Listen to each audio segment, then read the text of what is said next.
সভায় ধন্যবাদ বলবো। কালকে বারণ করার পরও লোকে শুনেছে মানে যে মিটিয়ে গেছে, মিটে যাওয়ার পরেও কথাটা শুনেও কিন্তু লোকের নাই টুকু গাঁটা যাতেই হবে। এই যে প্রতিবাদী ভাবনা এসেছে, এটার জন্য ধন্যবাদ জানাবো। কারণ আজকে প্রতিবাদীর ভাবনা কুর্মী জাতের খতম হয়ে গেছে।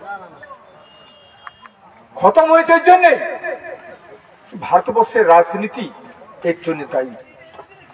আমরাকে রাজনৈতিক দলগুলা জিন্দাবাদ করতে শিখাইছে, স্বাভিমান শেখায় না। আরে তোমার উপর স্বাভিমান, তোমার আজকে ভাষা, ধর্ম, সংস্কৃতি, স্বতন্ত্র জাতিসত্তা খতম করে তোমার বিকাশ কখনো সম্ভব নয়। কোন সায়েন্স, কোন বিজ্ঞান বলতে পারে নাই একটা জাতির স্বতন্ত্র জাতিসত্তা খতম করে তার বিকাশ সম্ভব। তো বন্ধু, আমি এই এলাকা আমার অনেক পরিচিত, জানি নাই ভাদরী বাবু বা তার ছেলেরা তো জন্মেছিল নাই আমি যখন এই গায়ে আসি।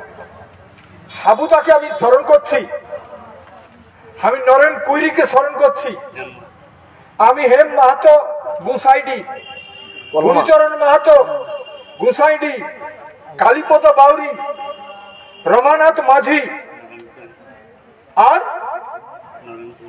নরেন কুইরি, শিবু মাঝি, খগেন মাহাতো আর জিতেন মাহাতো। ইয়াকে মনে করছি মানে একদিন স্বতন্ত্র জাতিসত্তার জন্যই কিন্তু এসেছিল।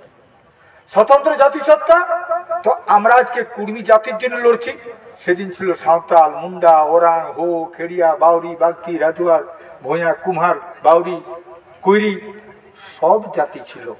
সবার জাতিসত্তার জন্য সেদিন কিন্তু লড়েছিলি, বহু শহীদ হয়ে গেছে, তারাকেও তার সঙ্গে স্মরণ করছি আমি।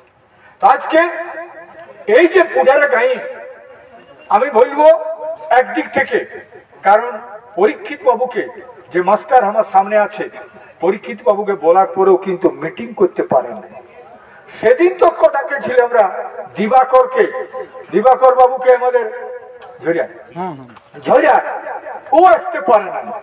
আজকে পরীক্ষিত বাবুকে বলবো, আমাদের দীর্ঘদিনের সাথী এবং ভাদরী মাহাতো তার ছেলে আজকে আমাদের সঙ্গে আসে, আমরা তাকে বুকে টানিয়ে নিলাম।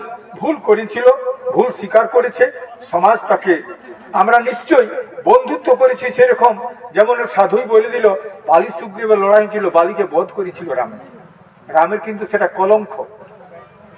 আজকে কিন্তু আমরা সেই কলঙ্ক নিই নাই, আমরা ভাইকে বাঁচাবার জন্য এসেছি। আজ আদিবাসী কর্মী সমাজ আমরা যে ডাকটা দিয়েছি, এইখানে এই গ্রামে যে যে জাতির সম্প্রদায় আছে, মনে রাখবেন ভারতবর্ষের সংবিধান, ভারতবর্ষের রাষ্ট্রীয় কাঠামো ততদিন মজবুত হবে, তখনই মজবুত হবে যখন প্রত্যেকটা জাত তার সংবিধান মাফিক নিজস্ব জাতিসত্তার জন্য লড়বে।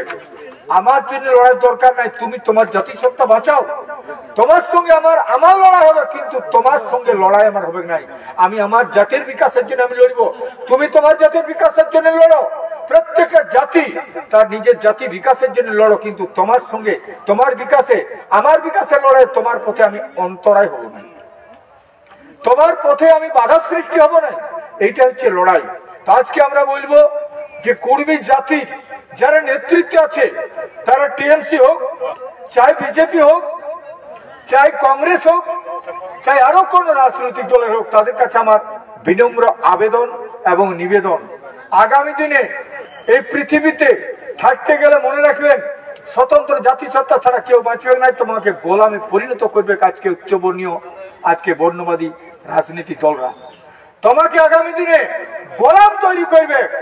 তো তুমি যাতে গোলাম না হও, আমার লড়াই ততদিন থাকবে, তোমাকে আমি ছিনে আমার কাছে আমার বুকে টানিয়ে আনবো কি করে? কারণ রাজনীতির নামে আজকে গোলাম তৈরি করছে। আজকে যে দাবি নিয়ে আমরা লড়ছি, যে দাবি সবাই জানে যে আমার ক্ষেতটা ধোঁয়াইকে বালি হচ্ছে, সবাই জানে আমার জমিটায় পাথর আছে, সবাই জানে আমার এখানে মাটি আছে, সেই মাটি পাথর বালি আজকে কলকাতাতে যাচ্ছে, আমরা কিন্তু প্রতিবাদ করতে পারছি না। আজকে বনের কাজ খতম হয়ে যাচ্ছে, আমরা প্রতিবাদ করতে পারছি না। আমরা প্রতিবাদ করতে পারছি না। আমার জমিটা লোকের নামে কি করে হয়ে গেল? সরকারকে বলার পরেও জুতা খেয়ে যাচ্ছে, বারবার যাচ্ছে অফিস, কোনো কাজ হয় নাই। আমরা কিন্তু সেইটাই এতবার ডেপুটেশন দেওয়ার পরেও সবাইকে ডেপুটেশন দিয়েছি।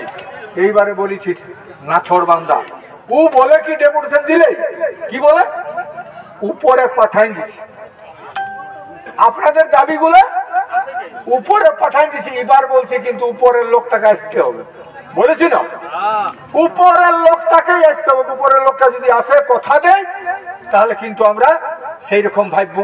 তো উপরের লোকটাকে আসতে হবে, যারা বালির, যারা মাটির, যারা বিভিন্ন রকম পাথরের, যারা এইরকম ভাবে লিজ দিচ্ছে, সেই লিজেরও কিন্তু পুঙ্খানুপুঙ্খ বিচার করব।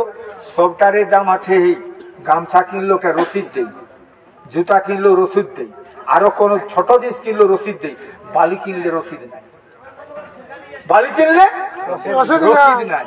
তো আমরা কিন্তু সেই লড়াইটা ধরেছি। আর অন্যান্য রাজনৈতিক দল আছে, তারা কিন্তু এইটাই ঘুমাচ্ছে, ঘনর পিঠে ঘুমাচ্ছে, ওরা কিন্তু এটা কোনো বলে নাই। তা আজকে আমরা বলছি কোন রাজনীতির প্ররোচনায় আমরা করি নাই, আর কোন রাজনীতির বিরুদ্ধে আমরা যাচ্ছি নাই। আমরা যাচ্ছি পুরুলিয়ার মানুষের, পুরুলিয়ার সমস্ত সম্প্রদায়ের, পুরুলিয়ার সমস্ত জাতি সমুদায়কে তাদের যেটুকু পায়ের জমি আছে, যেটুকু মাথা গুজার জমি আছে, সেইটুকু কিন্তু স্বাভিমানের সঙ্গে কি করে বাঁচবে তার লড়াইয়ের জন্য ডাক দেওয়া হয়েছে। আগামী 21 এপ্রিল আপনারা যেমন বলা হয়েছে আপনারা সব কিছু নিয়ে ওখানে পৌঁছাবেন, আর সরকারকে দেখাই দিব এই সালা এদের লড়াইটা বিরাট লড়াই, এরা মানছে নাই আজ। তা আজকে আমাদের সেই লড়াইটাই লড়তে হবে। কারণ এখানে আমি দেখছি রাজনীতির লড়াইয়ে 20 টাকুলা গুচাই যায়, শুধু শিখাই জিন্দাবাদ জিন্দাবাদ। আরে সবাই জানি কলকাতায় মেশিন আছে আর চঙ্গাটা আছে পুরারায়। তুমি যদি ওই কলকাতার মেশিনটাকে ঠিক না করতে পারো তো এখানে চঙ্গাটাকে ঢানায় চেপো করে দিল, কিন্তু চঙ্গায় ওইটাই বসবে। আমার এটা বহুত দিনের ভাষণ। আজকে আমি বলবো সেইটাই, দাদা কলকাতার চঙ্গা হয়ে কতদিন থাকবে রে বাছারা? নিজেকে স্বাভিমান হয়ে দাঁড়াও, নিজেকে বুঝো যে আমি আমার ছেলের নেতা হচ্ছে কবে হবে, আমার পুরুলিয়ার মানুষের নেতা কবে হবে। আর কলকাতা জিন্দাবাদ জিন্দাবাদ, মাসবাদ বন্দেবাদ, দিদি জিন্দাবাদ, দাদা জিন্দাবাদ, আর আমরা যে গোটাই বাদ, এটা কেউ বুঝতে পারছে না। তো এটার বিরুদ্ধে লড়াই আজকে ডাক দিচ্ছি, সবাই আপনারা তৈরি হন। আপনাদের স্বাভিমানে কোথাও আঘাত নাই, আপনাদের সম্মানেও আঘাত দিতে চাই নাই। আপনারা সবাই এই মাটির জন্য লড়াই করুন, আমাদের জাতিসত্তার জন্য লড়াই করুন, স্বতন্ত্র জাতিসত্তার জন্য আপনারা যোগদান করবেন। এই বলেই সবাইকে আগামী দিনে যাবার আমন্ত্রণ জানাই। আমি বক্তব্য শেষ করছি, সবাইকে জোহার। একবার স্লোগানটা দিয়ে দেয়, আদিবাসী কুর্মী সমাজ জিন্দাবাদ, আদিবাসী কুর্মী সমাজ জিন্দাবাদ, আদিবাসী কুর্মী সমাজ জিন্দাবাদ। এসটি দাবি লড়াই চলছে চলবে, ভাষা দাবি লড়াই চলছে চলবে, এসটি দাবি লড়াই চলছে চলবে, ভাষা দাবি লড়াই চলছে চলবে, এমনবাদের বিরুদ্ধে লড়াই চলছে চলবে, এমনবাদের বিরুদ্ধে লড়াই চলছে চলবে, বন প্রসার বিরুদ্ধে লড়াই চলছে চলবে, মদ্যপানের বিরুদ্ধে লড়াই চলছে চলবে, মদ্যপানের বিরুদ্ধে লড়াই চলছে চলবে।